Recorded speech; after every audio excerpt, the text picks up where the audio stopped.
Nandito na po tayo sa episode 310 ng Abot Kami na Pangarap at take note mga kapuso, isang taong anibersaryo ngayon ng Abot Kami na Pangarap. At nandito na nga tayo sa naputol na eksena mula kahapon. Pinagbabato nga ng mga prutas ito ni Lynette itong si Moira dahil galit na galit nga talaga siya sa mga pinaggagawa nito sa kanyang anak. Ngayon inaawat siya ni Ray, baka nga naman mabato niya yung sugat nito ni Moira. Wala daw siyang pakialam, sabi ni Lynette. Ginagantin niya lang daw yung mga ginawa nitong masama sa kanyang anak. At heto, itong prutas na to, kainin mo at baka pa mabulok. Sinabi ni Lynette, no? Sa inyong mga prutas, talagang isinabog lang ni Moira. Nagwala rin siya sa galit. At ngayon, nag-care talaga itong si Zoe pagdating nga kay Dr. Antonio. Kasi nga, si Doc Antonio minamaliit yung sarili niya na hindi na raw siya magiging doktor dahil nga hindi na siya makalakad.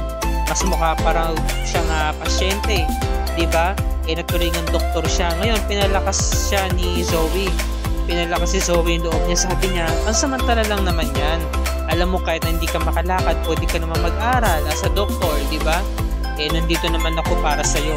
So, sa tingin ko, muling magkakabalikan itong sina Dr. Luke saka si Dr. Zoe kasi bagay naman talaga sila. Nagpapasalamat naman itong si Doc Luke dahil nandiyan nga naman daw si Zoe para gabayan siya at mag-taking care pa rin sa kanya kahit na ganun yung nangyari.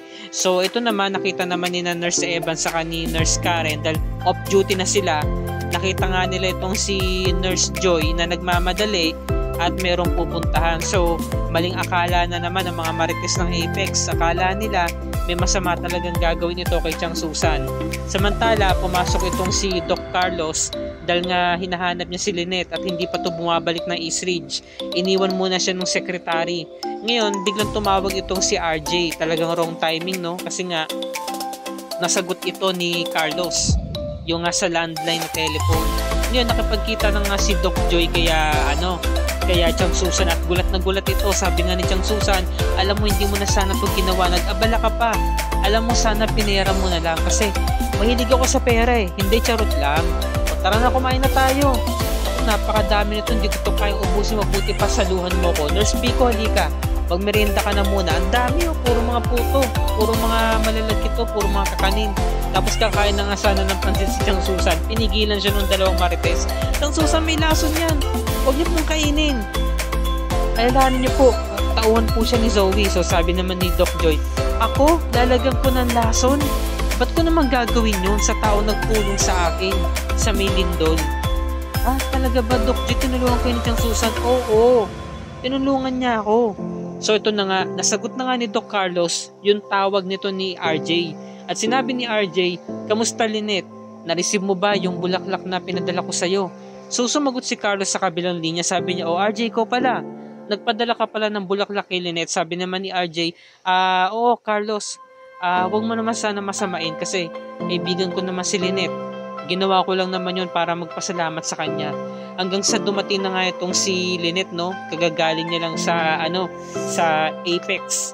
At sinabi nga nito ni Carlos na kanina pa kasi kita hinihintay. Kamusta ka naman? Kamusta ang lakad mo? Eto, galing pa rin ako dun kay Moira. Alam mo, wala talaga siyang pinagbago. Ganun pa rin yung pag-uugali niya. So sabi naman ni Carlos, kailangan talaga nating labanan si Moira. So umalis na si Carlos. Ngunit meron siyang nakaligtaan na hindi sabihin kay Lynette. Sinabi niya, Lynette, tumawag nga pala dito yung mga nagbibigay ng supplier. So mamaya magpatawag ka ng meeting para ipaalam sa mga tauhan natin yung sa mga in-orders mo. So sabi naman ni Lynette, okay, sige, kaya ko nang gawin yun, salamat. So nag-aalala si Carlos. Gusto niya na sanang sabihin yung tumawag nga itong si RJ pero hindi niya na nga sinabi.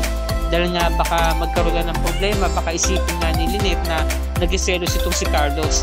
Ngunit pinagbawalan na nga ito ni Carlos, pinaalalahanan niya na baka nga naman malaman ito ni Moira gulo na naman ang hatid nito, di ba? Hindi na nga naman maganda pa na bigyan niya ng red roses itong si Lynette kasi nga naman may boyfriend na yun. Wala namang issue sa kanya kung anong iregalo pero bakit red roses pa? Samantala habang kumakain nga itong si Chang Susan, napansin niya si Melba. No? Ito palang si Melba, dati niya raw kapitbahay, kakilala noon. Ngunit sinabi niya sa mga kasama niya na hindi raw sila close. Ngunit meron siyang alam na ilang istorya. Meron daw itong asawang seaman dati, ngunit nung ito'y namatay ng anak, iniwan daw siya ng asawa niya. Kaya ito naging hopeless sa buhay. Sabi naman ni Nurse Vico, nagpapa-examine po yan eh. Sinasuggest nga po namin na magpa-CT scan pero nagalit. Sabi niya wala daw po siyang pambayad. So tingin naman natin sa mukha ni Melba walang-wala siyang pera at talagang problematic siya sa mga sitwasyon. Ngayon tinawag siya ni Chang Susan, sabi niya Melba, halika dito, maraming pudas.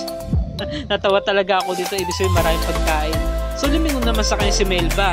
Ngayon hindi siya pinansin, biglang lumayas, biglang umalis. So bigla na lang sinabi ni Nurse Evan, totoo nga talaga sabi niyo Chang, hindi nga kayo close. So tara na, kain na nga tayo. So nakakatawa sa eksenang to, talagang sobrang yung pagka-millennial ni Chang Susan, tapos all of the sudden hindi naman pala siya pinansin ni Melba. Hanggang sa ito na nga, balik tayo dito kina Lynette, nagulat siya at pinuntahan siya ni RJ. Bigla na lamang itong sumulpot. Yun pala, ang sadya ni RJ is para makita si Annalyn. Pagkakataon daw ito para siya'y bumawi. So sabi naman ni Lynette, alam ba ito ng asawa mo si Moira? Sabi naman ni RJ, hindi niya na dapat pang malaman, di ba? Yung mga ganitong bagay. Sa totoo lang, hindi niya alam eh. Alam mo RJ, mabuti pa umalis ka na. Kasi hindi to alam ng asawa mo. Alam mo, umiiwas lang ako sa gulo. Mabuti pa, kasabihan ko na lang si Annalyn na pumunta ka dito. Hindi na, Lynette. Huwag mo naman ako ipagtabuyan. O pwede ba tayong mag-lunch? Tayong dalawa lang. Bakit mo pa to ginagawa, RJ? Alam mo naman na sobrang komplikado. Umiiwas na nga ako, di ba? Mabuti pa umalis ka na lang, sabi niya. Lynette, huwag mo naman tong gawin sa akin. Magkaibigan naman tayo. Wala namang masama doon. Huwag mo naman sanang bigyan ng kulay. Ito kasi si RJ lumalapit pa di ba? Alam na nga niya may nobyo itong si Lynette, todo pa siya lapit dito. Kinukulit niya. So wala na rin nagawa si Lynette. Sabi niya, sige na, mabuti pa pumasok ka sa loob, magkape ka muna habang tatawagan ko si Annalyn. So ito na nga, pinagtimpla na nga niya ng kape. Sabi niya, tatawagan ko muna si Annalyn. Sabi naman ni RJ, wag muna. Hindi naman ako nagmamadali, kaya ko maghintay. So kamusta naman ang lagay mo ngayon? Kung maaari lang Lynette, kung meron kang gusto ipagawa sa akin, pagawa mo. Para naman may magawa ko dito. Sabi naman ni Lynette, naku, nakakaya naman, papagawa ko pa sa'yo, kaya ko naman yung gawin, yung mga gawain dito. Sabi naman ni RJ, talaga lang alam ko, marami ka pang bagay na hindi natututunan sa buhay. Ngayon nga nandun tayo sa loob ng mall nung nagkaroon ng lindol hindi mo nga alam kung paano ako bigyan ng first aid. Sabi naman ni Lynette, yung kasi yung mga panahon na nawalan ka pa ng alaala. Sa dinami-dami ng nawala sa'yo, yung pagiging doktor mo pa yung nawala yung alaala mo. Sabi naman ni Lynette, napaisip siya, kaya napahinto siya. Sabi niya, ay sorry RJ, sabi ko yung mga ganung bagay. Sabi naman ni RJ, it's okay, kasi totoo naman talaga na nawala yung alaala ko pagdating sa medisina. Samantala itong si Dr. Lindon, pumunta siya sa may terrace ng hospital. Sobrang ganda nitong place na to mga kapuso. Ito yung pinakagusto kong part ngayong episode na to. Kahit na makulimlim yung langit, sobrang ganda, tapos sobrang hangin. Ang sarap magmuni-muni habang nagsosulo ka, diba? Ang sarap mag-senti mode. Ngayon inaalala niya, itong si Emily, kinuha niya yung litrato. Sinabi niya, it's time para siya mag-move on. So meron palang halaga yung pagkakasabi mo sa akin na hindi mo kailangan sumama sa akin, babe. Kasi meron ka pang mission na kailangan gawin. Kaya bumalik ka. Ayun pala ay para iligtas si Annalyn. Noong mga panahon na nasa diba, aksidente ito si Annalyn, siya yung nagligtas. Kaya nagpapasalamat siya dahil ibinigay ng Diyos ang nag-iisang Annalyn para mabago ang buhay niya. Mabago ang pananaw niya at magkaroon ng kulay at liwanag ang buhay niya. Nagpapasalamat siya kay Annalyn dahil si Annalyn yung nagbigay ng kalinawan ng kanyang kaisipan. Yun pala, meron palang bagong tao na ibibigay sa kanya ang Diyos para ma-inspire siya na magbagong buhay. Kaya nagpapasalamat siya kay Emily dahil sa pagkakataong yun nagbago siya. Ngayon, nangako siya kay Emily na itutuloy niya na yung pagbabagong buhay na yun. At naririnig siya ni Annalyn sa likuran niya, kaya natutuwa ito, napapangiti. Samantalang itong si Lynette, sumang-ayon na nga kay RJ, sabi niya, sige na nga, paid na nga ako dyan sa gustong ituro mo sa akin. So tinuro ni RJ yung acupuncture, di ba? So tinuro niya yung kaliwang kamay dapat nasa lower, yung pinaka-weak. Tapos yung pinaka strongest na hand dapat sa ibabaw. Tapos kailangan ilalapat mo siya sa may sahig at dapat tuwid yung braso mo magkabila at yung balikat mo pantay. Tapos magpapump ka, 'di ba? Magpupush ka. Tuloy-tuloy mo lang, wag kang titigil. So na-enjoy naman ni Lynette at nagulat naman itong si RJ dahil madali pa lang turuan itong si Lynette.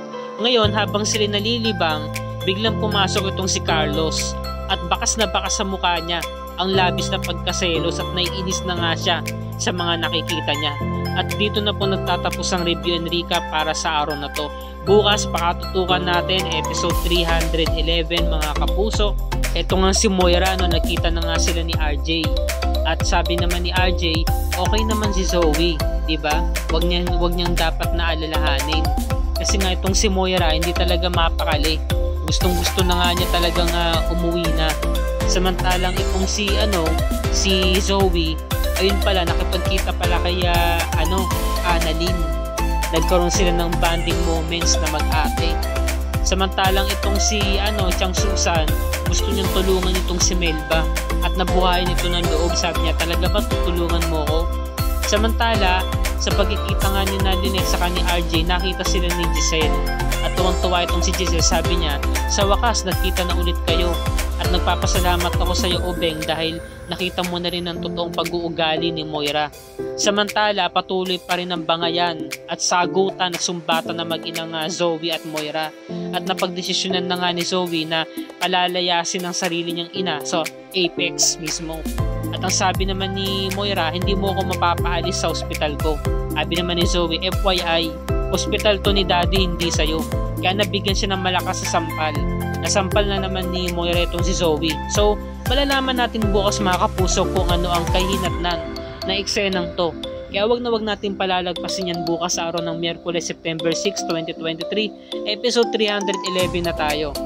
At kung bago ka pa lamang sa aking channel, please like this video at i-share mo na rin ito sa iyong social media platforms. I-hit mo na rin ang subscribe button with notification bell icon para lagi ka updated sa mga episodes ng Abot Kami na Pangarap and other GMA shows tulad nito.